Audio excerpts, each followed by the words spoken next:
Good evening, everyone.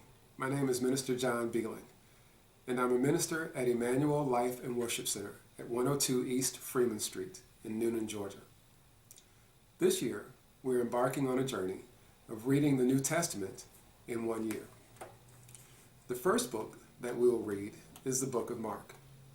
Now, this reading will commence on January the 9th, and will go through to about the second week of December of 2017. Well, let's take a look. I'm going to jump right in. Let's take a look at what the book of Mark is, where it started, where it was written, and who it was intended to reach. It is believed that the book of Mark was written around 50 AD. It was also written, we believe, in Rome. It's most likely that the book of Mark was written to Romans in a way that would give them an idea of who the Jewish people were, what their customs were, and the work of Christ. Well, some might even ask, well, what is a gospel? Well, let's take a look at what a gospel is not. The gospel is not an afterthought or something to be included once in a while. The gospel is of first importance and is at the heart of our ministry.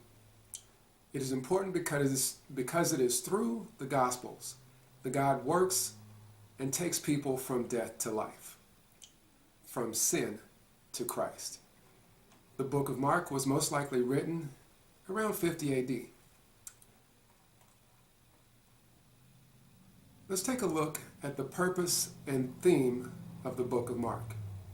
The ultimate purpose and theme of Mark is to present and defend Jesus' universal call to discipleship. Mark returns often to this theme, categorizing his main audience as either followers of Jesus or opponents of Jesus. The ultimate purpose and theme of Mark's gospel is to present and defend Jesus' universal call to discipleship. Mark returns often to this theme, categorizing his main audience as either followers or opponents of Jesus. Mark presents and supports this call to discipleship by narrating the identity and teachings of Jesus. As explained in the book of Mark, discipleship is essentially a relationship with Jesus, and not merely following a certain code of conduct.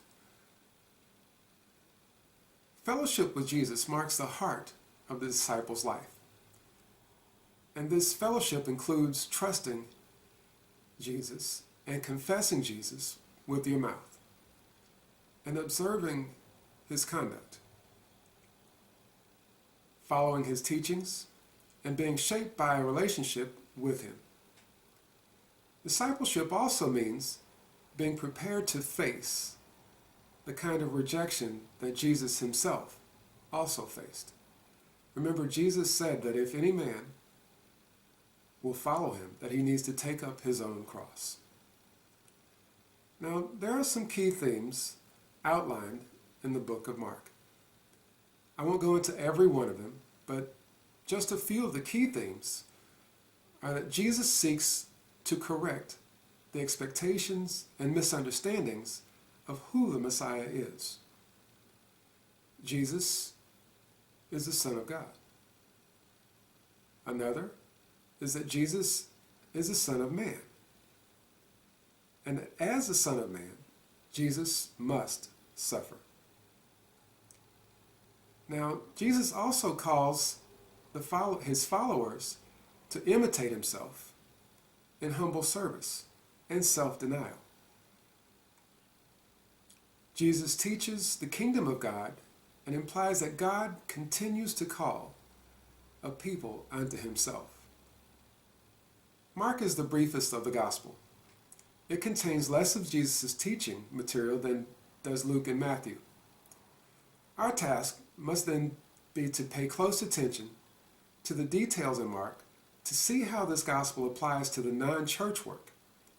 The primary work-related passages in Mark fall into three categories: the call narratives, as Jesus calls his disciples unto himself and unto God's kingdom. You have the Sabbath controversies concerning the rhythm of work, rest, and worship. And then you have the economic issues concerning the wealth and the accumulation of wealth and taxation.